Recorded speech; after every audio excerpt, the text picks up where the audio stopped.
क्या आपने कभी अपने आप से पूछा है कि आपको 2047 में कैसा भारत चाहिए? लेकिन वो कोई अंतर्राष्ट्रीय मुद्दा नहीं, बल्कि हमारे देश भारत की ही बात है। भारत किस रूप में होगा ये तो पूरी तरह से हम सब के ऊपर निर्भर करता है कि हमें कैसा भारत चाहिए।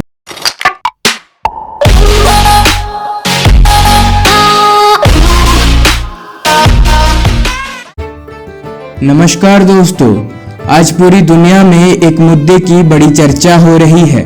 छोटे से छोटे और बड़ी सी बड़ी हर जगह आलोचना हो रही है, लेकिन वो कोई अंतर्राष्ट्रीय मुद्दा नहीं, बल्कि हमारे देश भारत की ही बात है।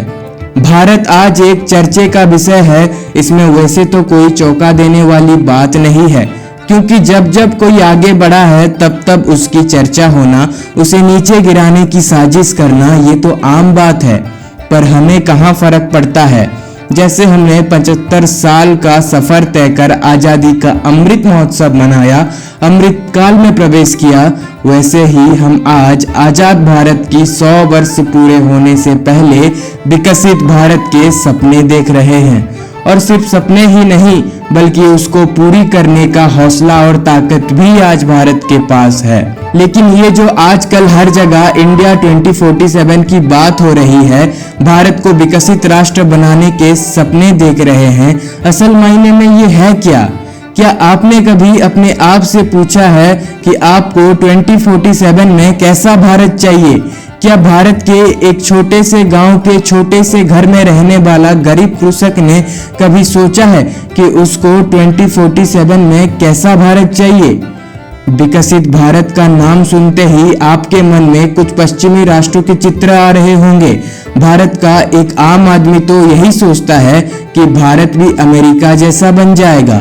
और अगर आप लोगों ने इस विषय में आज तक सोचा ही नहीं है तो ये एक बहुत बड़ी दुख की बात है। पूरे ब्रह्मांड में अगर कोई जगह है जो हर चीज से भरा हुआ है तो वो पृथ्वी है। और पृथ्वी में कोई जगह है जहां सब कुछ पाए जाते हैं तो वो हमारा भारत देश है। सदियों से भारत देश की विश्व में एक अलग पहचान है। हमने पूरी दुनिया को बहुत सारी चीजें सिखाई हैं। तो ऐसे में ये सवाल उठता है कि आने वाले समय में भारत किस रूप में दुनिया के सामने होगा। भारत किस रूप में होगा ये तो पूरी तरह से हम सब के ऊपर निर्भर करता है कि हमें कैसा भारत चाहिए।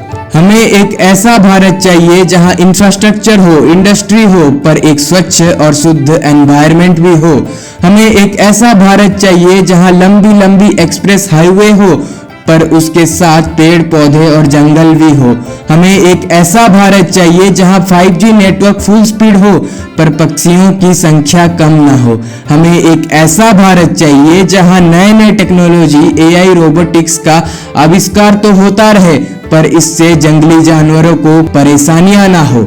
हमें एक ऐसा भारत चाहिए जहां हम खुद भी स्वच्छ रहे और वातावरण को भी स्वच्छ रखे। विकसित भारत का मतलब केवल आर्थिक रूप से समृद्ध होना नहीं है दोस्तों, बल्कि हम सबको वैचारिक रूप से, मानसिक रूप से भी विकसित होना पड़ेगा। इंसानों के अंदर इंसानियत का भाव विकसित करना पड़ेगा। और अगर हम लोगों ने इस विषय में ध्यान नहीं दिया तो भारत देश विकसित तो हो जाएगा, परंतु जो हम लोग कहते हैं ना, सुजलाम सुफलाम शस्य श्यामलाम मातरम, कहीं ना कहीं हम वो चीज से दूर हो जाएंगे। वैसे आप इस बारे में क्या सोचते हैं, जरूर बताइएगा। आज के लिए बस इतना ही। फिर मिलते हैं एक नए विषय के साथ, एक नई सोच के साथ। तब तक के लिए धन्यवाद।